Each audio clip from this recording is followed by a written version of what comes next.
अस्सलाम वालेकुम dear students. Group theory का आज हमारा लेक्चर नंबर 10 है।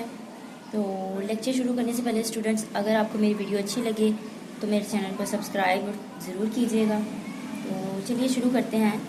आज हम अपने लेक्चर में थ्योरम स्टडी करेंगे। थ्योरम में है हमारे पास prove that the linear equation ax is equal to B has unique solution x is equal to a inverse b। हमने दो चीज़ें बातें प्रूव करनी है यहाँ पे। सबसे पहले तो हमारे पास जो लीनियर इक्वेशन गिवन है उसका हमने सॉल्यूशन फाइंड करना है। उसका सॉल्यूशन क्या है, ये उसका सॉल्यूशन है। एक चीज़ ये प्रूव करनी है।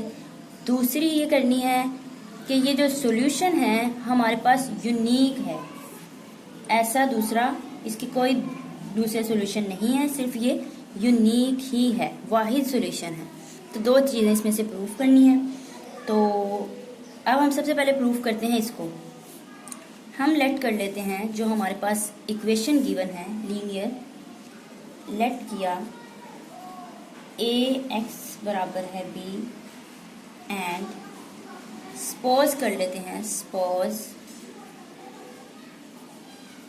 That a inverse is the inverse of a। हमने क्या किया, सिंपली जो चीज़ गिवन थी उसे लेट किया, लेट ax बराबर है b के, और हमने सपोज कर लिया, सपोज दैट a इनवर्स जो है, a inverse is the inverse of a। ठीक है, जो ये a है इसका इनवर्स हमने सपोज कर लिया, वो a इनवर्स है।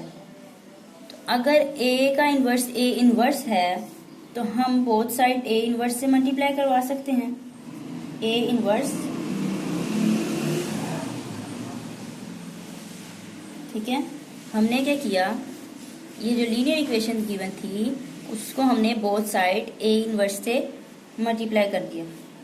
एसोसिएशन बदलते हैं हम, a inverse into a x, ठीक है, a inverse b as it is. This implies ये आइडेंटिटी, a इनवर्स b, और आइडेंटिटी को किसी भी एलिमेंट से मल्टीप्लाई करें वापस वही। तो पहला हिस्सा तो प्रूव हो गया कि हमारे पास जो लीनियर इक्वेशन थी ax बराबर है b, उसका जो ये सॉल्यूशन है, ठीक है, उसका सॉल्यूशन हमने प्रूव कर दिया। अब चलते हैं हम यूनिकनेस की तरफ। नाउ वी प्रूव, अब हम प्रूव करते हैं यूनिकनेस ऑफ दिस सॉल्यूशन। ये जो हमारे पास सॉल्यूशन निकला है लीनियर इक्वेशन का, ये सॉल्यूशन, इसकी अब हम यूनिकनेस प्रूव करते हैं। तो यूनिकनेस प्रूव करने के लिए हम लेट कर लेते हैं, लेट कर लिया x1 and x2 be the two solution of the equation ax is equal to b। हमने क्या कहा कि x1 और x2 ये जो हमारे पास लीनियर इक्वेशन गिवन है इसके कोई से दो सॉल्यूशन हैं। ठीक है, अगर इसके कोई से दो सॉल्यूशन हैं तो हम लिख सकते हैं ax1 is equal to b and ax2 is equal to b। ठीक है, चूंकि राइट साइड ये सेम है तो हम क्या करते हैं, इक्वेट कर लेते हैं। हम लिखते हैं ऑन इक्वेटिंग, इक्वेट किया हमने तो हमें ax1 is equal to ax2।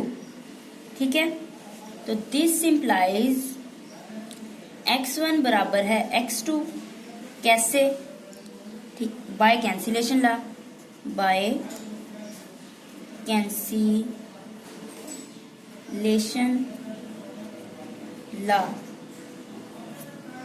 ठीक है, अभी हमने कैंसिलेशन लॉ जो अपने पिछले लेक्चर में प्रूव किया था, तो बाय कैंसिलेशन लॉ x1 बराबर है x2 के। तो यहाँ से हमें क्या रिजल्ट मिला, यहाँ से हमें रिजल्ट मिलता है कि x1 और x2 हमने जो लेट किया था ये कोई से दो सॉल्यूशंस हैं इस लीनियर इक्वेशन के। तो यहाँ से रिजल्ट निकल रहा है ये तो सेम है, ये दो नहीं है x1 और x2, x1 और x2 तो एक ही है। तो यहाँ पे हेंस disprove द यूनिकनेस। तो इससे क्या हुई, यूनिकनेस साबित हो जाती है।